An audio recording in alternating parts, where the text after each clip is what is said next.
नमस्कार, मैं हूं रत्ना और आप देख रहे हैं सी न्यूज भारत। आए रुख करते इस खबर की ओर। अहमदाबाद में प्री एक्टिवेटेड सिम कार्ड के एक बड़े रैकेट का खुलासा हुआ है। कागड़ा पीठ पुलिस ने ऐसे नेटवर्क का पर्दाफाश किया है जो ग्राहकों की जानकारी के बिना एक ही आईडी पर कई सिम कार्ड एक्टिवेट कर उन्हें ऊंची कीमत पर बेच रहा था। पुलिस ने मामले में 3 आरोपियों को गिरफ्तार किया है और 108 प्री एक्टिवेटेड सिम कार्ड बरामद किए हैं। अहमदाबाद में कागड़ा पीठ पुलिस ने गैर कानूनी तरीके से प्री एक्टिवेटेड सिम कार्ड बेचने वाले नेटवर्क का पर्दाफाश किया है। पुलिस ने कार्रवाई करते हुए उत्तराखंड के 2 लोगों और अहमदाबाद के एक खरीदार समेत कुल 3 आरोपियों को गिरफ्तार किया है। पुलिस के मुताबिक आरोपियों के पास से अलग अलग कंपनियों के 108 pre activated SIM card, 4 mobile phone और 5 फिंगरप्रिंट मशीनें बरामद की गई हैं। जांच में सामने आया कि आरोपी सिम कार्ड रिटेलर के तौर पर काम करते थे। ग्राहकों से सिम एक्टिवेशन के दौरान ये कहकर दोबारा अंगूठा लगवाया जाता था कि प्रोसेस फेल हो गया है और इसके बाद उसी ग्राहक की आईडी और बायोमेट्रिक का इस्तेमाल करके कथित तौर पर 2 से 3 अतिरिक्त सिम कार्ड एक्टिवेट किए जाते थे।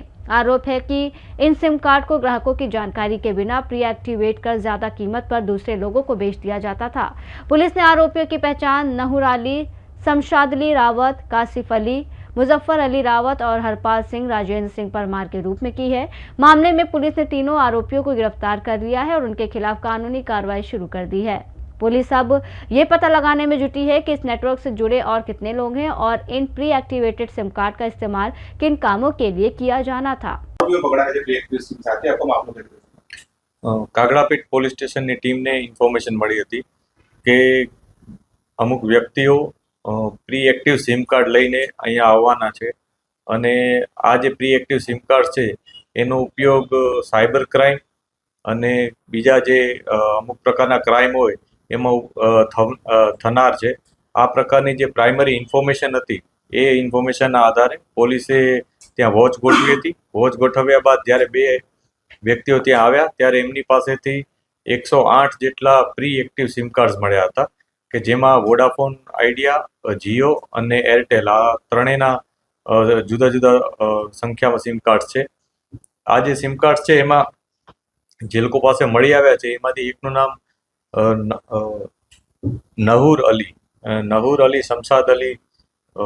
રાવત છે, બીજાનું નામ કાસિફ અલી મુઝફ્ફર શાહ રાવત છે। આ બંને ઉત્તરાખંડ હરિદ્વારના છે અને એ લોકો જેની પાસે લઈને આવ્યા હતા એનું નામ હરપાલસિંહ રાજેન્દ્રસિંહ પરમાર છે। એ અહીંયા ગુજરાતનો જ રહેવાસી છે। આ જે સિમ કાર્ડ છે એનો ઉપયોગ સાયબર ક્રાઇમ અને અન્ય ક્રાઇમ એમાં થનાર હતો, જેથી એક તો ગુજરાત બહારના સિમ કાર્ડ હોય, ત્યાંના એડ્રેસ હોય એટલે જલ્દીથી ત્યાં સુધી કોઈ લો એન્ફોર્સમેન્ટ એજન્સી પહોંચી ન શકે અહીંની, એ એક હેતુ હતો। આ ઉપરાંત જલ્દીથી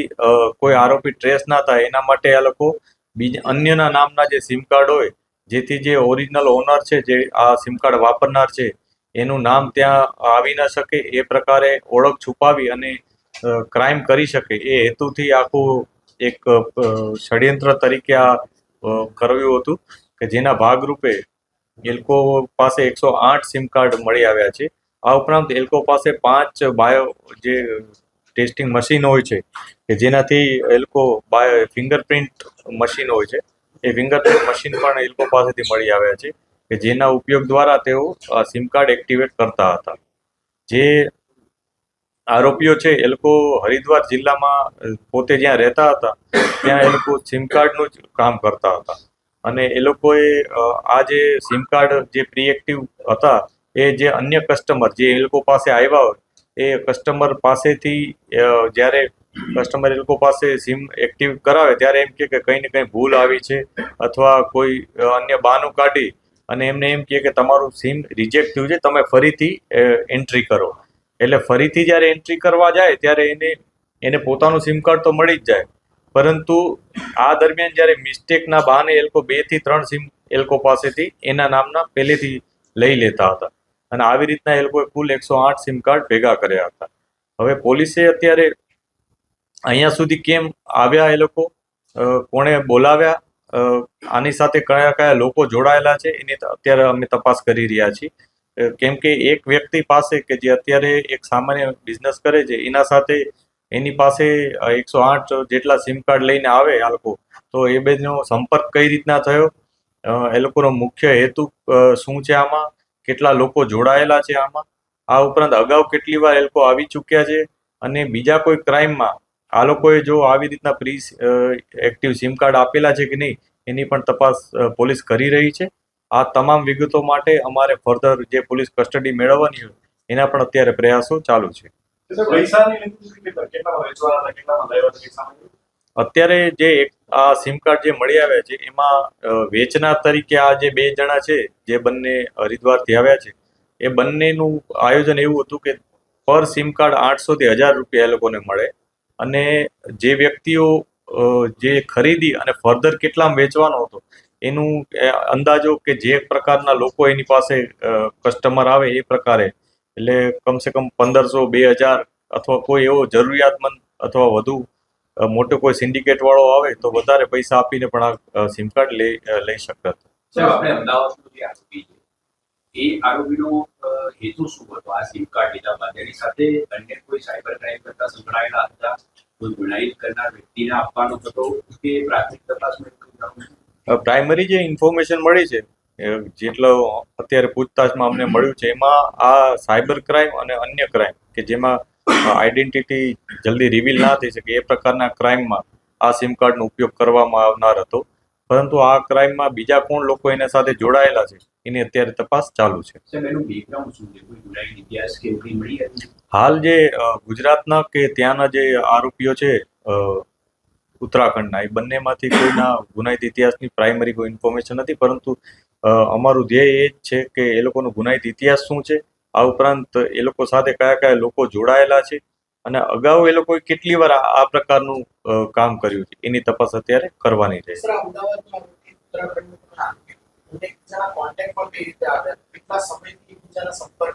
એટલે આ લોકો કોઈને ઇન્ટરનેટ થ્રુ એકબીજાના સંપર્કમાં હોવાનું અત્યારે અમને જણાવી રહ્યા છે, પરંતુ અમારે ફર્ધર જે પોલીસ કસ્ટડી મળશે અમને એના ઉપરથી એ દરમિયાન અમે ચોક્કસ જાણીશું, કેમ કે ફક્ત ઇન્ટરનેટના માધ્યમથી સીધી રીતના એકબીજાથી જોડાઈ જાય એ વસ્તુ અમારે પણ એક જલ્દી અમને સમજાતી નથી, એટલે એ બાબતે પણ અમારે ફર્ધર તપાસ કરવાની છે.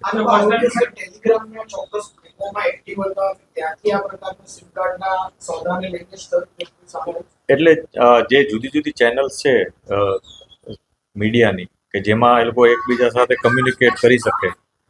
એ લોકો એકબીજા સાથે કમ્યુનિકેટ કરી શકે, કે ચાહે વોટ્સએપ હોય, ટેલિગ્રામ હોય કે ઇન્સ્ટા હોય કે અન્ય કોઈ આવા સોશિયલ મીડિયા મારફતે એ લોકો જ્યારે એકબીજાના સંપર્કમાં આવે છે તો ખરેખર એ જ રીતના આવ્યા છે કે આવી ચેનલની એ લોકોને અલગ રીતના કોઈ જગ્યાએ પ્રચાર પ્રસાર પણ થઈ રહ્યો છે, અથવા આવા કોઈ ગ્રુપની ઇન્ફોર્મેશન એની પાસે ક્યાંથી આવી એની તપાસ અત્યારે ચાલુ છે. પ્રાઇમરી આ લોકો આ જ પ્રકારનું રટણ કરી રહ્યા છે, એટલે જ અમારે ફર્ધર પોલીસ કસ્ટડી મેળવવાની છે, કેમ કે આટલી મોટી સંખ્યામાં સીધા એ લોકો આ એક વ્યક્તિ પાસે પહોંચી જાય છે અને એને આટલા મોટી સંખ્યામાં જ્યારે સિમ કાર્ડ આપે છે તો એ લોકોએ ઘણા સમયથી તો પોતાના સિમ કાર્ડ મેળવતા હશે ત્યારે જ એ લોકોએ આટલા બધા કલેક્ટ કર્યા હશે. એટલે આરોપીઓ અને ડિલિવરી લેનાર વચ્ચે કોઈ કમ્યુનિકેશન કોઈ પ્રકારે થયું છે કે ક્યાં ભેગા તો કઈ રીતે આપવા એને લઈને? એટલે જે આરોપીઓનું જે કમ્યુનિકેશન થયું હતું એ લોકોનું સોશિયલ મીડિયા મારફત જ થયું હતું, અને એ લોકોનું નક્કી જ હતું કે આ જગ્યાએ અમે ડિલિવરી લેવા મતલબ ઊભા રહીશું, અને એ જે જગ્યા હતી એ કાકડાપીઠ પોલીસ સ્ટેશન વિસ્તારની જ જગ્યા હતી, એટલે અમારી ટીમ પહેલેથી જ ત્યાં વોચમાં હતી.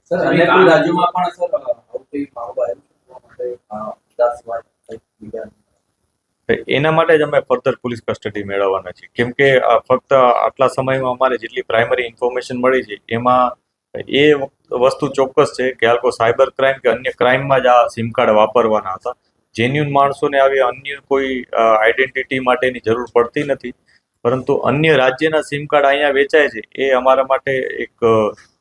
ચોક્કસ તપાસનો વિષય છે.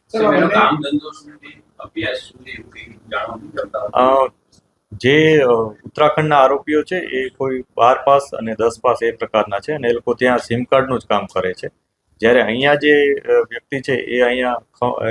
પોતાની લારી છે એક ખમણની, અને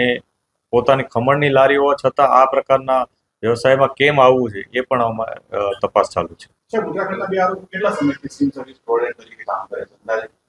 અત્યારે જે અમને ઇન્ફોર્મેશન મળી એમાં છેલ્લા 1-2 વર્ષથી તો કરે છે, પરંતુ આ 1-2 વર્ષ દરમિયાન એ લોકોને આ ટ્રીક કોણે શીખવાડી એ અત્યારે અમે તપાસ કરી રહ્યા છીએ. કેમ કે એવું નથી કે એ લોકોને પોતાને પહેલેથી જ આવડતું હતું ને એ લોકોએ આ સ્ટાર્ટ કર્યું. કેમ કે આ પ્રકારનું જે માર્કેટ હોય છે એ ફક્ત ને ફક્ત ક્રાઇમ માટે જ વપરાતું હોય છે અને આ ક્રાઇમના કયા લોકો આમાં જોડાયેલા છે એની તપાસ અત્યારે અમે કરી રહ્યા છીએ. अहमदाबाद से सीनू संवाददाता यज्ञेश गोस्वामी की रिपोर्ट। फिलहाल कागड़ा पीट पुलिस ने 3 आरोपियों को गिरफ्तार कर बड़ी संख्या में सिम कार्ड और उपकरण बरामद किए हैं। अब जांच का फोकस इस पूरे नेटवर्क की कड़ियों और प्री एक्टिवेटेड सिम की सप्लाई से जुड़े अन्य लोगों तक पहुंचने पर है। इस रिपोर्ट में इतना ही। देश और दुनिया की तमाम बड़ी खबरों के लिए देखते रहिए सी न्यूज़ भारत।